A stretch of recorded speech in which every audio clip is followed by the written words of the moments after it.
நேயர்கள் அனைவருக்கும் என்னுடைய அன்பான வணக்கங்கள். 90களின் தமிழ் சினிமாவில் தனது தேன் போன்ற காந்தக்குரலால் ஒட்டுமொத்த இசை ரசிகர்களின் தன்வசமாக்கிய ஒரு ஒப்பற்ற கானக்குயில்தான் சொர்ணலதா. போவோமா ஊர்கோலம், ஆட்டமா தேரோட்டமா, மாங்குயிலே பூங்குயிலே, முக்காலா முகாபலா என இளையராஜா, AR ரகுமான், தேவா என அனைத்து இசையமைப்பாளர்களின் இசையிலும் ஆயிரக்கணக்கான காலத்தால் அழியாத பாடல்களை பாடியவர். தேசிய விருதை வென்ற இந்த இசைக்குயில் 2010ஆம் ஆண்டு தனது 37வது வயதிலேயே நுரையீரல் நோயால் பாதிக்கப்பட்டு மிக இளம் வயதிலேயே மறைந்தது தமிழ் திரையுலகிற்கு ஆறாத மாபெரும் சோகமாகும். ஆனால் அவர் இறப்பதற்கு சில வருடங்களுக்கு முன்பு வரை தன் கொடூரமான நோயை மறைத்து கொண்டு இசைக்காக எப்படி பாடினார் என்பதை பற்றித்தான் நாம் இந்த வீடியோவில் பார்க்க போகிறோம்.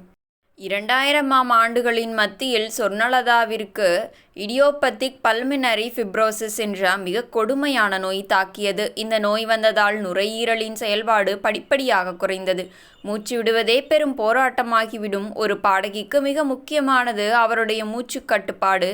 ஆனால் சொர்ணலதாவிற்கு சாதாரணமான வார்த்தைகளை பேசுவதற்கே ஆக்சிஜன் அளவு குறைந்தும் மூச்சு திணறும். ஆனால் சொர்ணலதா தன் நோயை பற்றி வெளியில் யாருக்கும் சொல்லவே இல்லை. என் நோய் விஷயம் வெளியில் தெரிந்தால் எனக்கு பாடும் வாய்ப்பை கொடுக்க யோசிப்பார்கள்.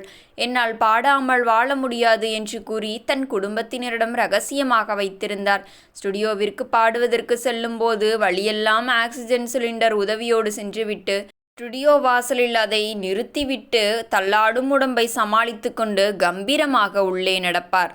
மைக்கின் முன்னாடி வந்து நின்று ஹெட்போனை மாட்டிய அடுத்த நொடி அந்த தேன்குரல் பாடகிக்குள் ஒரு மாபெரும் அசாத்திய சக்தி பிறக்கும். மூச்சு திணறல் இருந்த போதிலும் பாடலின் சுருதியும் தாளமும் சிறிதும் பிசகாமல் பாடி முடிப்பார். பாடி முடித்த அடுத்த நொடி மயக்க நிலைக்கு சென்று விடுவார். அங்கிருந்து அவரை காரில் ஏற்றி மீண்டும் வீட்டுக்கு அழைத்து வந்து ஆக்சிஜன் மாஸ்கை கொடுப்பார்கள். அவர் பாடிய கடைசி பாடல்களில் ஒன்றான கஜினி படத்தின் தயாரிப்பில் வெளியான பாடலின் போது இசையமைப்பாளர் யுவன் சங்கர் ராஜா மற்றும் தொழில்நுட்ப கலைஞர்கள் அவருடைய நிலையை பார்த்து அதிர்ந்து போனார்கள். சரியாக நிற்கக்கூட முடியவில்லை. அந்த நிலையிலும் அவர் தனது அசாத்திய குரல் வளத்தால் அந்த பாடலை பாடி முடித்து கொடுத்தார்.